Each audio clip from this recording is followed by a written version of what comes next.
Hello everybody, JP from JP's Aviation here, and welcome back to another video. On February 7th, 2022, the two largest ultra-low-cost carriers in the United States and rivals, Frontier Airlines and Spirit Airlines, announced plans to merge.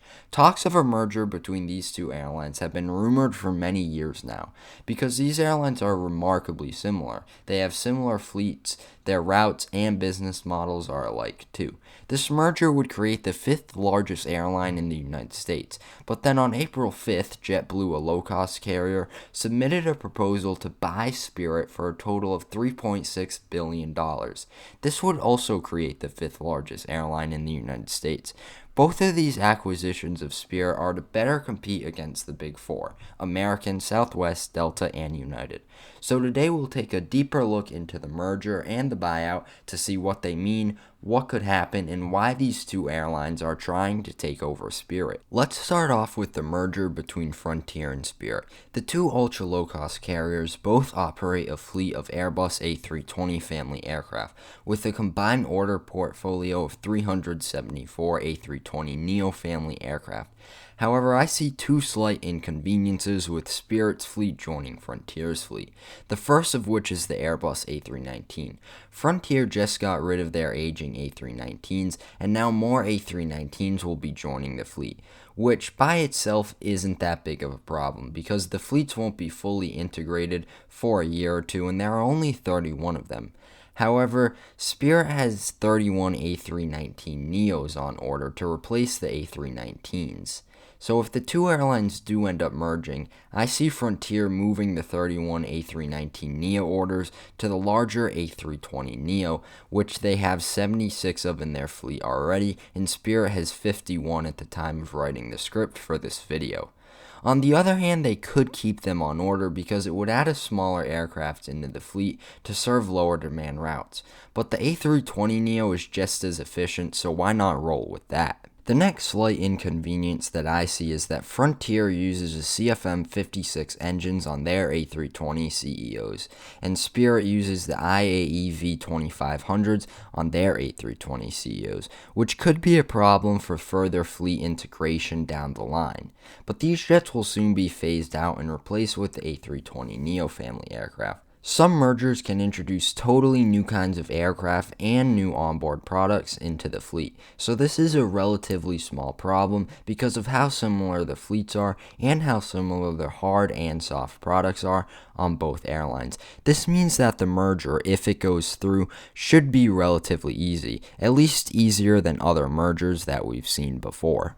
Moving on, the two combined airlines would end up serving 145 destinations in the United States, Latin America, and the Caribbean. Frontier would have 100% of some markets, and overall very little competition in the ultra-low-cost carrier space, as the next biggest ultra-low-cost carrier, Allegiant, doesn't compete with Frontier or Spirit at any of the big vacation airports like MCO and TPA, among others. But where they do compete, like at Las Vegas, LAS, Frontier and Spirit have a much bigger share of the passengers.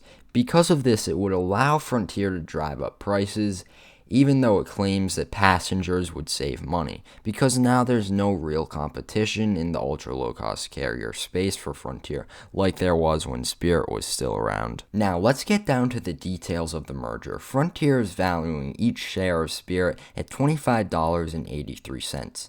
According to the press release, Frontier equity holders will own approximately 51.5%, and existing Spirit equity holders will own approximately 48.5% of the combined airline. The new board of directors will have 12 members, one of them being the CEO. 7 will be appointed by Frontier and 5 will be appointed by Spirit. Frontier's current chairman of the board will also continue to serve in that role. So I think Frontier will be the surviving brand, and I think most of us can agree that's the best idea. If you want to read more on the details of the merger, as always, I have my sources linked in the description. The merger is still waiting for regulatory approval.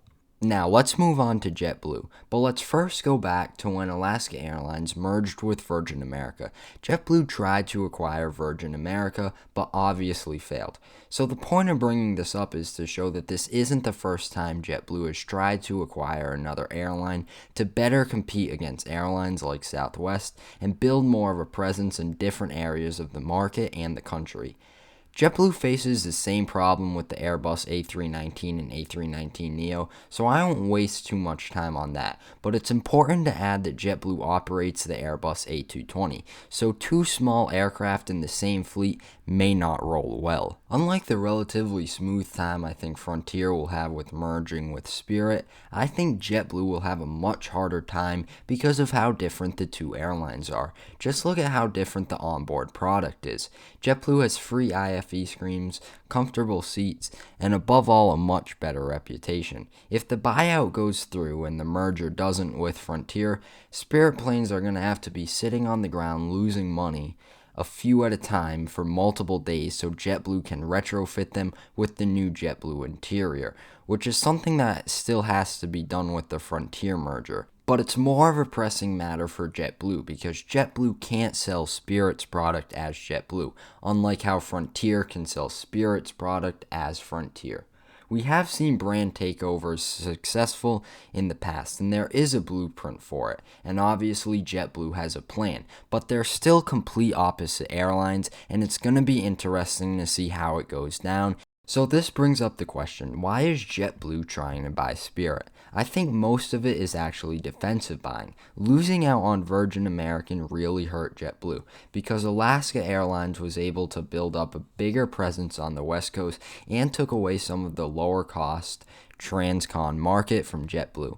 And in the same way it would hurt JetBlue on the East Coast in markets like Boston and Orlando if Frontier Airlines and Spirit Airlines were able to join up.